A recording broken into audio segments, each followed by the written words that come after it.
नमस्कार दोस्तों आज की इस वीडियो में महर्षि वाल्मीकि जी के प्रारंभिक जीवन के बारे में जानकारी प्राप्त करने का प्रयास करेंगे।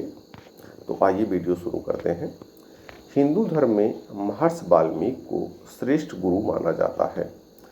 कहा जाता है कि पहले वाल्मीकि जी डाकू थे, लेकिन फिर कुछ ऐसी घटना घटित हुई जिससे उनका जीवन बदल गया और उन्होंने भगवान श्री राम के जीवन पर आधारित रामायण महाकाव्य की रचना कर दी।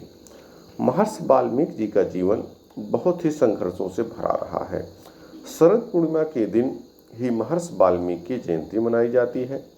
वैसे तो शरद पूर्णिमा के दिन माँ लक्ष्मी और चंद्रमा की पूजा होती है, लेकिन इस दिन महर्षि वाल्मीकि की जयंती का भी विशेष महत्व होता है। कौन थे महर्षि वाल्मीकि? महर्षि वाल्मीकि का असली नाम रत्नाकर था। ऐसा माना जाता है कि वे ब्रह्मा जी के मानस पुत्र प्रचेता के बेटे थे। वहीं कुछ अन्य जानकार वाल्मीकि जी को महर्षि कश्यप और चर्षणी का बेटा भी मानते हैं। और ऐसा भी माना जाता है कि एक भीलनी ने बचपन में महर्षि वाल्मीकि का अपहरण कर लिया था और भील समाज में ही उनका पालन पोषण हुआ। भील लोग जंगल के रास्ते से गुजरने वाले राहगीरों को लूट लिया करते थे। क्योंकि महर्षि वाल्मीकि भी इसी परिवार से जुड़े थे, इसलिए वे भी बचपन में अपने परिवार को देखते हुए एक डाकू बन गए, जो जंगल से गुजरने वाले किसी भी राहगीर को लूटने का काम करते थे। एक घटना जिसने रत्नाकर की जिंदगी को बदल दिया। ऐसा कहा जाता है कि एक बार नारद मुनि जंगल के रास्ते जाते हुए डाकू रत्नाकर के चंगुल में आ गए। रत्नाकर ने उनको भी लूटने का प्रयास किया। तब नारद जी ने उनसे कहा कि यह काम आप क्यों करते हैं? इस चोरी से लूटने से आपको कुछ भी फलित नहीं होगा और आप यह काम अपने परिवार के लिए कर रहे हैं।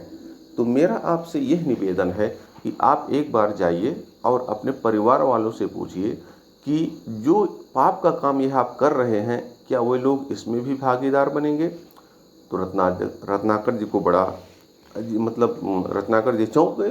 तो कहे, अच्छा ठीक है, हम जाके परिवार वालों से पूछें और आपको छोड़ दें, आप यहाँ से चले जाएं।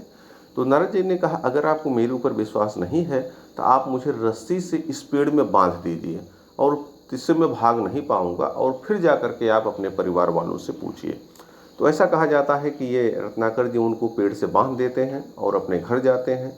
बच्चों से पूछते हैं कि मैं आप लोगों के लिए लूटने का काम करता हूँ, पाप करता हूँ, तो आप क्या मेरे इस पाप में भागीदार बनेंगे? बेटे मना कर देते हैं, परिवार के अन्य लोग भी मना कर देते हैं। जब मना कर देते हैं तब इनको वहाँ पर शौक लगता है। इनको लगता है, देखिए मैं इनके लिए काम कर रहा हूँ, ये मेरे द्वारा लाए गए धन का उपयोग तो कर रहे हैं, लेकिन मेरे पाप में भागीदार नहीं बन रहे हैं। वे पुनः लौट जाते हैं और वहाँ जाकर के नारद जी के चरणों में पड़ जाते हैं। फिर नारद जी से कहते हैं कि आप ही हमें इससे बचने का उपाय बताइए। ये देखते हैं आगे।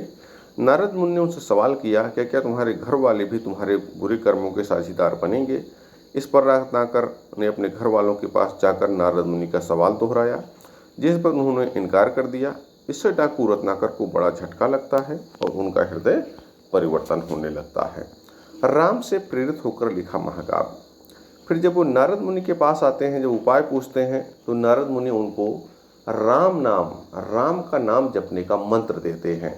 लेकिन रत्नाकर जी तो क्योंकि डाकू थे, इसलिए उनका पूरा दिमाग उस तरफ था, लूटने की तरफ था, तो वो राम बाद में उनको भूल जाता है, लेकिन उनको याद रहता है उसका उल्टा मरा। इसीलिए कहा जाता है कि उल्टा नाम जगत जब जाना, वाल्मीकि भय ब्रह्म समाना। वो फिर मरा मरा जपने लगे। लेकिन अगर कोई आदमी मरा मरा मरा मरा भी बार बार जपेगा तो आगे चल करके उसके मुंह से मरा राम निकलने लगेगा, और यही उनके मुंह से मरा मरा शब्द राम राम में बदल गया और वे रत्नाकर से महर्षि वाल्मीकि के रूप में बदल गए। आइए देखते हैं। रत्नाकर ने राम नाम का जप करना शुरू किया, लेकिन उनके मुंह से राम की जगह मरा मरा शब्द निकल रहे थे। नारद मुनि ने कहा, यही दोहराते रहो, इसी में राम छुपे हैं। इसके बाद रत्नाकर के मन में राम नाम की ऐसी अलख जगी कि उनकी तपस्या देखकर ब्रह्मा जी ने उन्हें खुद दर्शन दिए, और उनके शरीर पर लगे बाबी को देखकर ही ब्रह्मा जी ने उन्हें वाल्मीकि नाम दिया। महर्षि वाल्मीकि को ब्रह्मा जी से ही रामायण की रचना करने की प्रेरणा मिली। उन्होंने संस्कृत में रामायण लिखा, जिसे सबसे पुरानी रामायण माना जाता है, और कहते हैं कि इसमें 24,000 श्लोक हैं।